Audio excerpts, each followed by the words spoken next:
Hey lovers, welcome to my channel. It's Bubbly Winnie. If you're new here, welcome, and please subscribe and become part of the positive family where we're all about positivity. And if you're an old subscriber and OG, thank you for coming back, baby.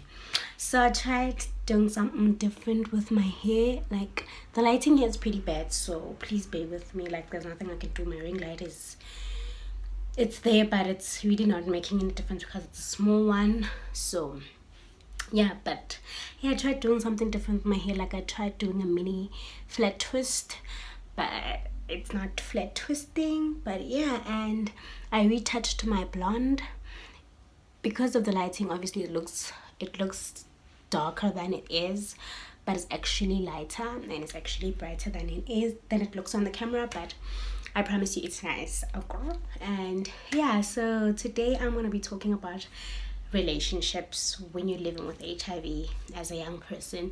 So obviously my audience is young people, I think. Well, I'd like to think that my audience are young people, but I think there are also older people who do watch me. And yeah, so I would like to revisit my relationship, not status, I was about to say status. I'd like to revisit my relationship journey as a young person living with HIV, like from back then, and the challenges that I face and the challenges that you would probably face if you're a young person living with HIV and you're getting into the dating times, and yeah, you're really getting into like adulting and adolescence. Yeah, so without me wasting any more of your time, let's get straight into the video. So I'm gonna start from the bottom, like back. Let's go back. All right. So as a young girl, you are told that majorly, even like, I don't think it's only girls, but girls, it's more stricter for them because you're the one who gets pregnant, right? So like, girls' parents become more strict when it comes to girls and dating and right. So like, my parents were strict. Like, I grew up with a single mother, but I had a stepdad, right? So like, they were very strict towards me, and it was like, dating was like a no-go area, a no-go zone, and I hated it. Yeah, I just wanted to be around boys. I just wanted boys, and not to say I wanted boys because I wanted, no, but like, I liked boys. You know what I'm saying? I liked boys, although I wasn't boy-friendly. By boy-friendly, I mean like, I wasn't attractive. Like back in the days, me, I didn't care about how I looked. I didn't even care about how I looked to school. Like, I remember I would like polish the kakutaka on the night before school, and then when I go to school I would walk, so my shoes would get dirty along the way. But when I get to school, I wouldn't polish them again, or I wouldn't wipe them or anything like that. I would just go by with my day. So I always had shoes that are dirty from in the morning, and if my hair gets messed up during the day, I wouldn't even care to brush it or anything, and I would go back home with non-neat hair. So I was that kind of girl, didn't care.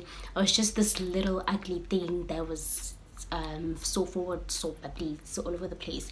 That was me. I would always dance in front of the whole school. Like, nobody would date me, basically. That's what I'm saying. But I liked boys, and I was always on Facebook. I was at that stage. You get to that stage as a young girl that you like boys, and sometimes they like you back, and you want to get into relationships and dating, but then there's this thing that is really blocking you. So I was told that you mustn't date, because when you date, you're gonna get with boys, and then when you get with boys, otloima, that's basically what they said. Oh, you're gonna get pregnant, you're gonna fall pregnant. And they didn't even tell me about condoms and what. It was always it was only emphasized that I was gonna get pregnant if I get with the guy, you know. And yeah, that's just it. And that was only what I was told, and that was only what I needed to do, I guess.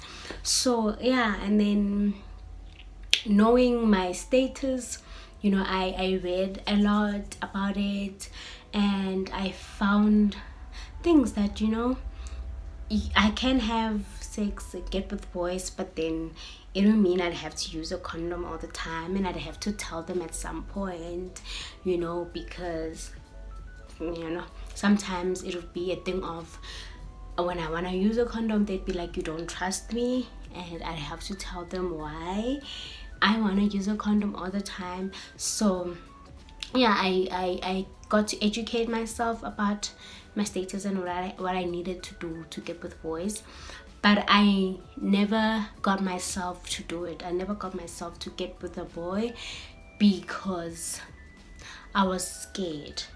I was scared that I would infect them. That was the only thing that was running around in my mind all the time, although I knew what I could do to prevent it. But if it was like, it's not 100%, because back then there was no PrEP, you know, something to protect the guy or protect their negative partner. So I was so scared that, oh, if it breaks, child, I am dead, you know. I was so scared to do that to someone else's child, and I would feel guilty about it, you know. So I really never got the spindy to do that. So yeah, I got with a few guys. My first ever boyfriend was a Facebook person, which I never got to meet. Right, I never got to meet the person. Oh no, that was not my first boyfriend. My first boyfriend was this guy, this chubby guy from back in my hood. We'll call him Smokey. Yeah, we'll call him Smokey. So yeah, Smokey was crazy about me, but Smokey was younger than me. Yeah. Because me, I was short, I attracted younger guys. I attracted younger guys, or if not younger guys that are shorter, you know, shorter than average guys, right? So like I attracted Smokey, and Smokey was young. Smokey was a little boy. Smokey was a pastor's kid. Smokey was sweet and innocent. Not innocent, but he was sweet. And I know that they say girls are smarter than guys. Like girls, they develop more faster than guys. And imagine if you're older than the guy. So Smokey would cry a lot over me. He would call and cry. And my parents knew Smokey, and they liked Smokey because Smokey was a PK, right? So I didn't like Smokey. I didn't like Smokey, but Smokey would buy me goda for school. Smokey would take care of me, basically. Like he was so sweet. Smokey would buy me goda, buy airtime, you know, things like that. And go high, they liked him, but they've never met him. Like they liked him because yeah, he was a PK, and they thought that he was good. He was a good guy than other guys, right? So yeah, and I got over Smokey shame. I was like, he young, he don't know nothing, he don't want to kiss, he don't want anything, because he didn't want anything. Basically, he just liked me and he wanted to be with me, and he didn't care about all the other stuff, the sex, the kisses. He didn't care about that, or maybe he was too young to care about them, right? And this was back in grade 7, right? So I was a grade forward, and Smokey was in grade 6 when I was in grade 7, right? So when I went to grade 8, which is in high school, a different school from my primary, I left Smokey there, and then I went to the big girls world, the big girls and the big guys world, where you meet different guys, older guys, which were in grade 12, and then you get guys that are in your class and they're older, maybe they failed nyana, and then, you know, yeah, I was like, and then I left it at that. I left him there, and then it was bye, boy, bye. And Smokey didn't know anything, so I wasn't worried when it comes to Smokey, when it comes to sex life and stuff, because Smokey didn't want that, right? So so I got to high school now. I got to high school, and then there was this guy. I liked him. I liked him. He had a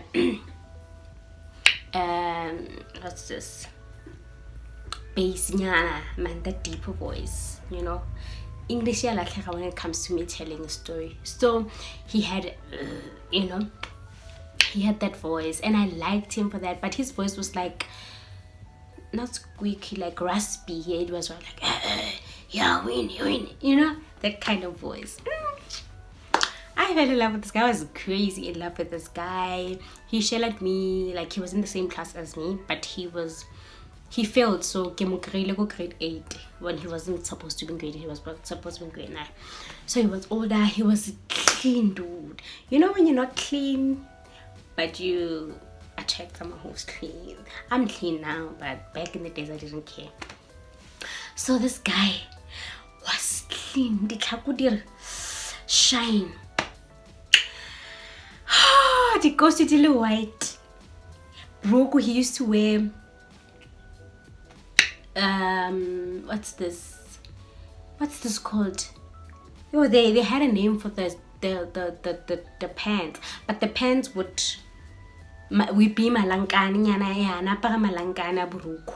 Like the pants would be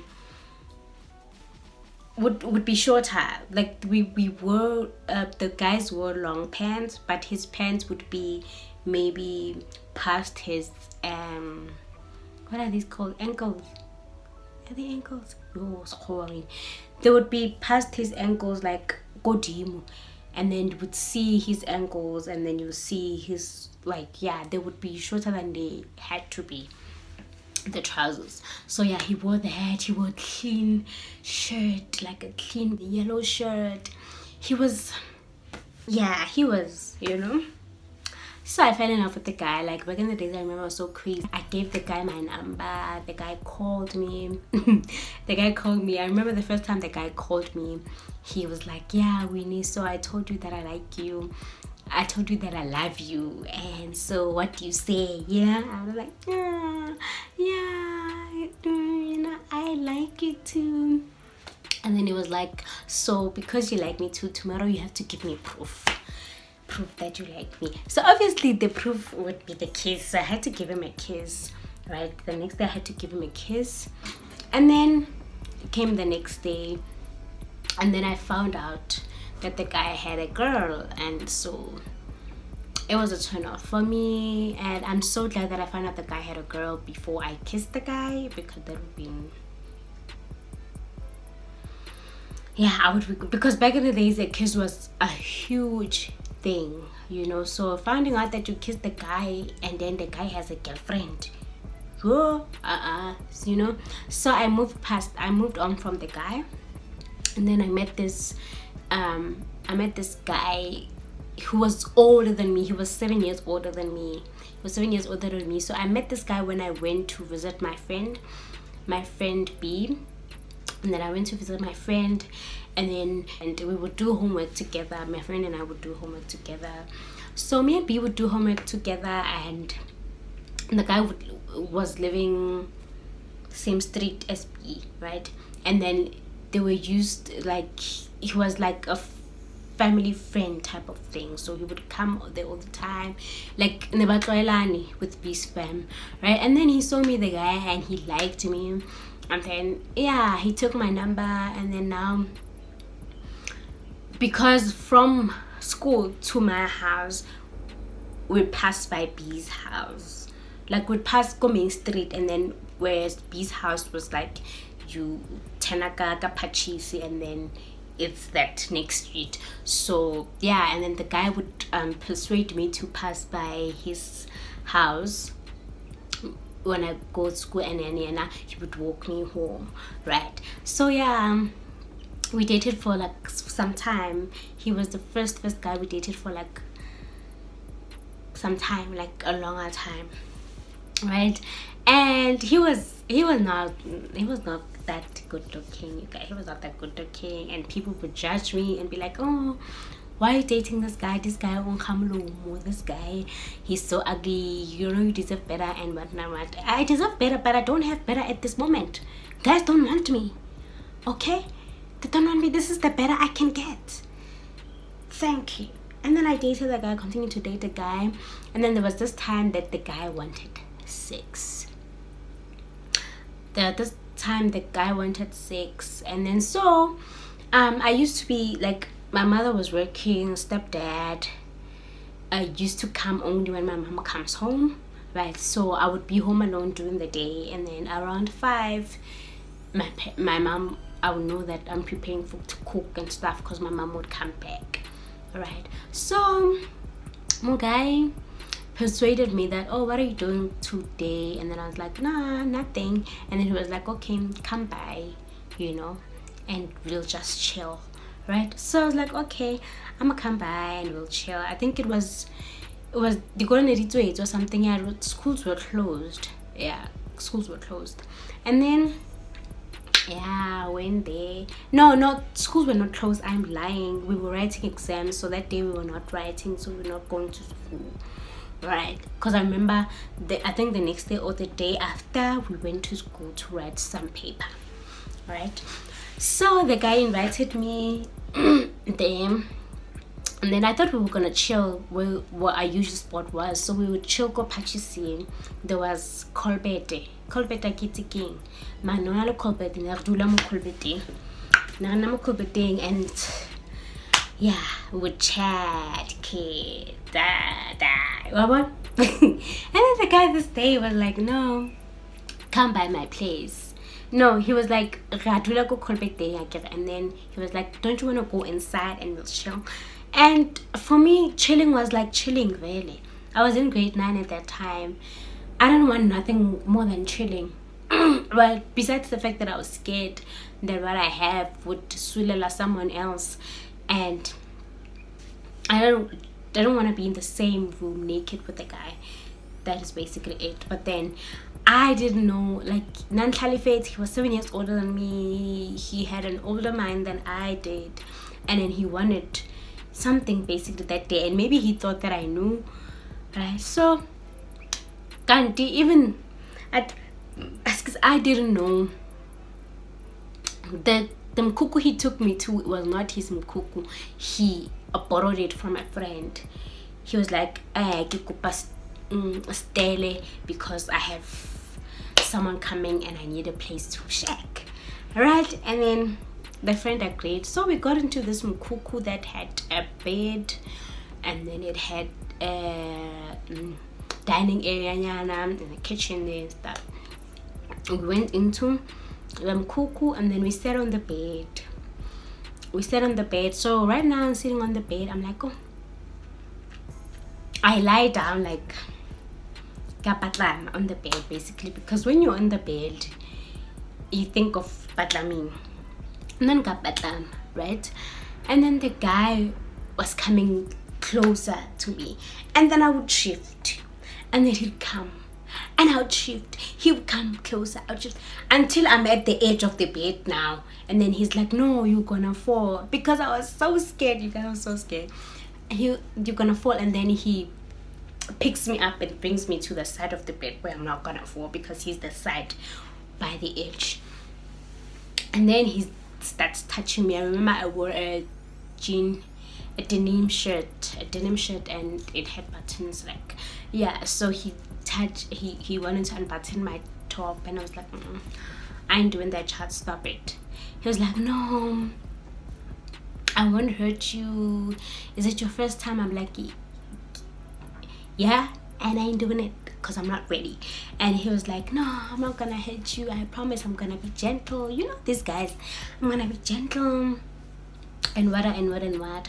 So in my mind right now, it's running a lot of things like, oh my gosh, I'm HIV positive. Oh no, this ain't happening. So what I'm trying to say, I didn't mean to go on and tell you a story, but that was my first encounter with a guy in the same room, and I feel a lot of pressure of telling them, right? But I didn't end up telling them. Instead, I walked away and I left the guy there with his blue balls on the bed, and then I left. And then although after he spoke trash about me, but I did not care, you know, because I was so scared for him that I would infect him that I cared about what he said to me, which makes me a good person, I must say.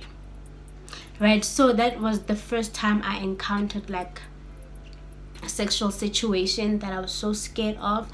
And then from then, the guys that I would meet, I was so scared. And I think it's something that us girls who are living with HIV, young girls, come across. We get to the point where we are too scared, and we just don't know what to do, you know. And at that point, now the only thing you're thinking of is leaving the guy, and you like the guy, so obviously it's not choosing your own happiness, but choosing to protect the person, because you know not better. You know not better. You only know that there's a condom, and without the condom you can't do anything, and if it's burst, it's shy, you know. So that is the scary part about it. And then now when I got like older and then I got to varsity first year, and I started like dating properly way now, because I promised myself even in high school that I would be in a relationship now, but I wouldn't go the sex route now because I'm not ready. And then when I get to varsity, that is when I'll have sex, because I feel like I'll be matured and mentally ready to go through that, right? So when I met my first boyfriend in varsity, I told my then boyfriend that my boyfriend in first year that I'm HIV positive, and that was the first time I ever told a guy that I'm HIV positive. And was it not awkward? I was even crying, and he had to comfort me because it was real, you know. It was real. It was when everything now came. It's like, oh cha, now it is time. And yeah, it was hard telling someone else besides my friends that I'm HIV positive and coming clean with the guy, and how is he gonna react? Is he gonna leave me? And that is what I said. That something that I don't advise people to say, or young girls who are coming up to say when they disclose their statuses to their partner. What I said was, I would understand if you don't want anything to do with me, and which is what I shouldn't have said, because bro, you are blessed to have me in your life. Let me tell you. Okay, the fact that I'm HIV positive does not mean anything, doesn't define me, doesn't do anything for me. Alright, so I shouldn't look down on myself like that, where I say, if you don't want anything to do with me, I would understand what I don't understand. So now I'm at that point, like, wait, if you don't want anything to do with me, I don't understand, but I respect that you don't want anything to do with me. Maybe you're not ready, you're not mature enough to understand and accept the situation that I'm in right now, which is nothing that I can do about. So yeah, that is what I said to my boyfriend, and which I think gave him the power to always say to me, no one is gonna love you like I love you, no one is gonna accept you like I accepted you, you know. So it gave him that power, you know. So the challenges that you come across, maybe this video will be all over the place, but I hope you get my gist. The challenges that you come across as the young person living with HIV, getting into relationships, is that you come across the part where you have to disclose to your partner, thinking about all the things that they're gonna say, or the reactions that you can think of, right? You start thinking about that. How is he gonna react? Oh my gosh, oh, he's gonna hate me, oh, he's gonna want to leave me, oh, you know. So there's all that in your mind, right? And then you disclose your status to your partner, and then you get through